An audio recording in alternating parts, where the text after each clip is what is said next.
अनेक वरिष्ठ नेताओं सहयोगों का साथ और आशीर्वाद मिला है। और जब सूरत की बात आए तो अनगिनत हमारे साथियों की याद आना बहुत स्वाभाविक है। चाहे हमारे कांचीराम भाई राणा हो, प्रवीण भाई नायक हो, हमारे हेमंत भाई चपटवाला हो, हमारे भगू भाई बिमल, हमारे डॉक्टर कन्हू भाई मावाणी, ईश्वर भाई, हमारे सुमन भाई देसाई, अनगिनत नाम। कितने लोगों के साथ 30-30, 40-40 साल तक मुझे काम करने का मौका मिला है। उसमें से कुछ बंधु हमसे छोड़कर चले भी गए, लेकिन आज जो भी है उन सब की प्रेरणा हम सबको काम आ रही है। उन सबका योगदान अनेक 3-3, 4-4 पीढ़ी जिन्होंने सारा काम किया है, तो उन सबका स्मरण आना, उन सबकी यादें आना बहुत स्वाभाविक है। साथियों, किसी भी देश की प्रगति में देशवासियों के स्वास्थ्य की भी उतनी ही बड़ी भूमिका होती है। हमारे यहां कहते हैं ना, अगर बच्चा स्वस्थ है तो भविष्य भी स्वस्थ है। बेहतर स्वास्थ्य बेहतर भविष्य का मार्ग बताता है। इसी सोच के साथ बीते वर्षों में हमने हेल्थ इंफ्रास्ट्रक्चर के साथ साथ जन जागरूकता पर, बीमारियों से बचाव पर, बीमारियों को गंभीर होने से रोकने पर विशेष बल दिया है। आज पूरे गुजरात में भी मल्टी स्पेशलिटी अस्पतालों का सशक्त नेटवर्क तैयार हुआ है। पिछले 2 दशकों में मेडिकल कॉलेज 11 से बढ़कर 31 हो चुके हैं। एम्स भी बन रहा है और कई मेडिकल कॉलेज प्रस्तावित है। सूरत में भी स्मीमेर हो, नया सिविल अस्पताल हो, जांच की सुविधाएं हो, स्टेम सेल ट्रांसप्लांट की बात हो, या फिर महामारियों को मॉनिटर करने के लिए विशेष सेंटर, अनेक आधुनिक व्यवस्थाएं बनाई गई है। आरोग्य को प्राथमिकता देने के इस प्रयास में हमने जन भागीदारी को सर्वोच्च मार्ग माना है। इसमें हमारे सूरत के रत्न कलाकारों ने, दूसरे व्यापारिक और सामाजिक संगठनों ने हमेशा ही बढ़ चढ़ करके हिस्सा लिया है। और मुझे खुशी है, चाहे सौराष्ट्र से आए हुए लोग हो, चाहे उत्तर गुजरात से आए हुए लोग हो, चाहे हरियाणा से आए हो, राजस्थान से आए हो, आंध्र से आए हो, उड़ीसा से आए हो, हर एक ने कुछ न कुछ सूरत की भलाई के लिए किया ही किया है। आरोग्य के लिए बड़े बड़े कैंप्स लगाने की एक समृद्ध परिपाटी बीते दशकों में सूरत में विकसित हुई है। आज का ये मेगा मेडिकल कैंप भी इसी की एक कड़ी है। साथियों, मेरी अभी इस कैंप के लाभार्थियों से बात हुई है। मैं इस कैंप से जुड़े डॉक्टरों से भी एक आग्रह करना चाहता हूं। मेरा आग्रह है कि आप इलाज के साथ साथ मरीजों को उनकी लाइफस्टाइल पर भी जरूर बातचीत करें। आप उन्हें पौष्टिक आहार के लिए प्रेरित करें। डॉक्टरों की एक छोटी सी सलाह बीमार व्यक्ति का जीवन बदल सकती है, उसे अनेक शारीरिक तकलीफों का छुटकारा दिला सकती है। भाइयों और बहनों, जब समाज और सरकारें सेवा भाव से एक साथ आते हैं, तब सफलता व्यापक भी होती है और सर्वस्पर्शी भी होती है। आज गुजरात संस्थागत प्रसूति, इंस्टीट्यूशनल डिलीवरी, उस मामले में देश के अग्रणी राज्यों में से एक बन गया है। चिरंजीवी योजना, जननी सुरक्षा योजना, खिलखिलाहट एम्बुलेंस, ऐसी अनेक योजनाओं के सार्थक परिणाम मिल रहे हैं। आपको याद होगा, गुजरात देश का वो राज्य था जिसने इलाज के लिए 2 लाख रुपए तक की मदद शुरू की थी। ये मदद सिर्फ गरीबों तक सीमित नहीं थी, बल्कि इसमें निम्न मध्यम वर्ग के भी अनेक परिवार शामिल थे। आज आयुष्मान भारत योजना इसी भावना को संपूर्ण देश में विस्तार दे रही है। 5 लाख रुपया का आरोग्य की सुविधा, और मुझे अभी सुखदेव सिंह जी से मैं बात कर रहा था, उन्होंने इतने बढ़िया ढंग से विषय को बताया, मैंने भी कभी ये बताया नहीं था, लेकिन आज सुखदेव जी से मैं सीखा। उन्होंने कहा कि साहब 5 लाख का अगर बीमा निकालना है तो 14-15 हजार रुपया का प्रीमियम आता है, और बोले आपने पूरे देश का 5-5 लाख रुपए का बीमा उतार दिया है। अब ये सुखदेव जी की सोच, वो कहते हैं ना दिव्यांग है लेकिन दिव्य दृष्टि है, वो उनके शब्दों में निकलता है। कितना बड़ा काम हुआ है, लेकिन हमारे देश में ये सच्चे अर्थ में देश के नागरिकों को सशक्त करने वाला काम है।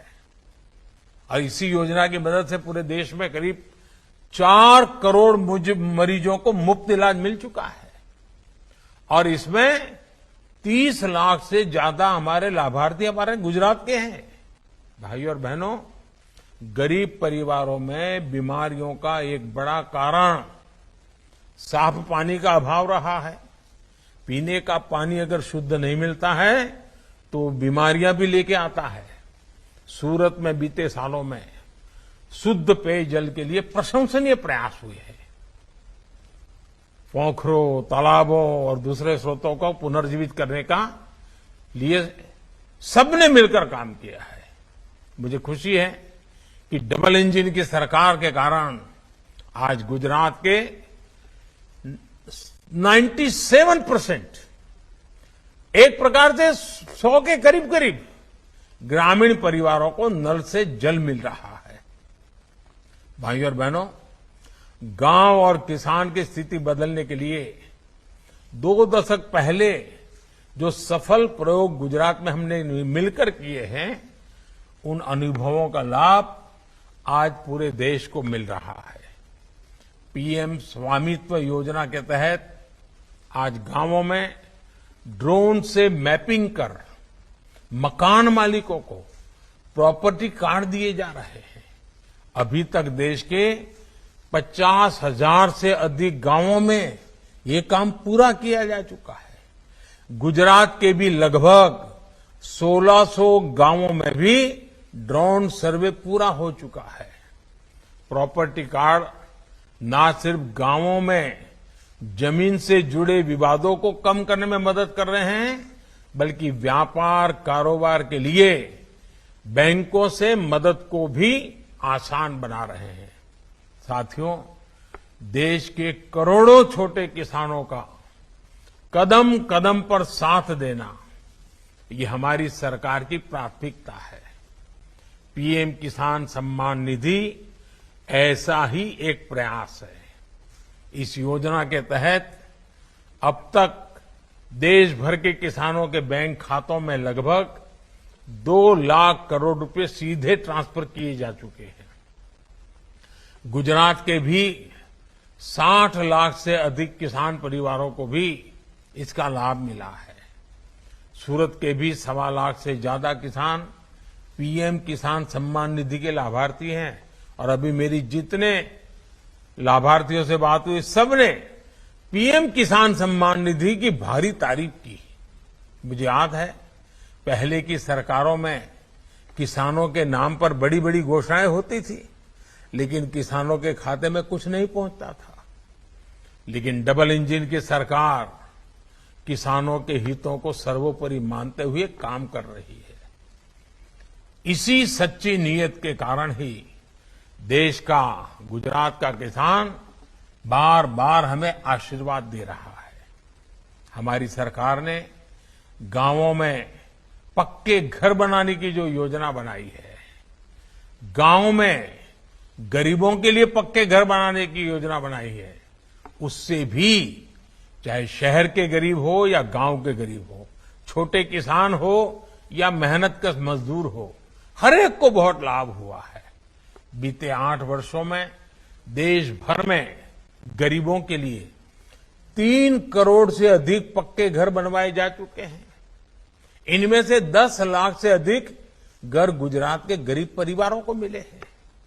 इसमें भी लगभग 1.5 लाख परिवार हमारे सूरत और उसके आसपास के जिले के लोग हैं। भाइयों और बहनों, सूरत सहित पूरा गुजरात विकास की भावनाओं को भी समझता है, संभावनाओं को भी समझता है।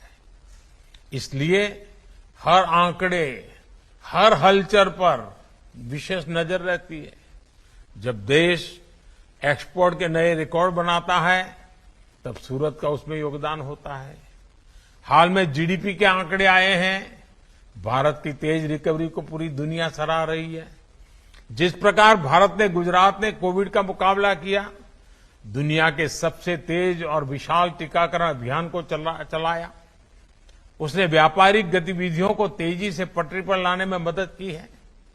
सफल टीकाकरण का क्या असर हुआ है, इसको सूरत के से बेहतर भला कौन समझ सकता है।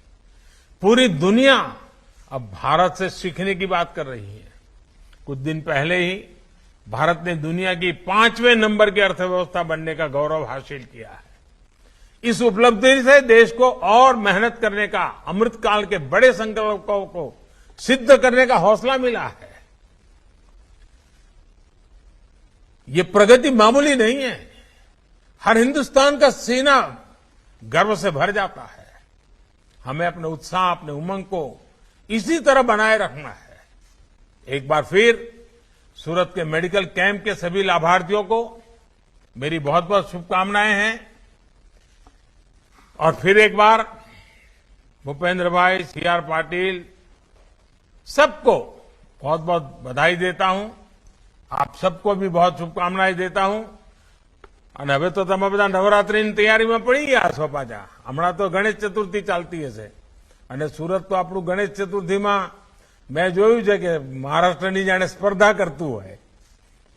ગામો ગામ ગણેશજીની આપણે ત્યાં જોરદાર તૈયારીઓ ચાલતી હોય છે ને કાર્યક્રમ. અને ગણેશજી ગયા પછી શ્રાદ્ધમાં થોડો આરામ થાય ને વળી પાછી નવરાત્રી ને પછી વિજયાદશમી ને શરદ પૂર્ણિમા. સુરતનો તો શરદ પૂર્ણિમા એટલે ઘારી બનાવવાનું અત્યારથી ચાલુ થઈ ગયું હશે. તો સુરતનો જય જયકાર બધે ચાલતો જ હોય છે. અને સુરત એક જીવંત વ્યવસ્થા છે, જીવંત લોકો છે.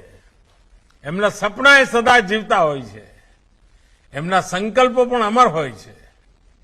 આવા સૌને આજે મળવાનો મોકો મળ્યો, ખૂબ ખૂબ આનંદ થયો. અનેક અનેક શુભકામનાઓ. ધન્યવાદ.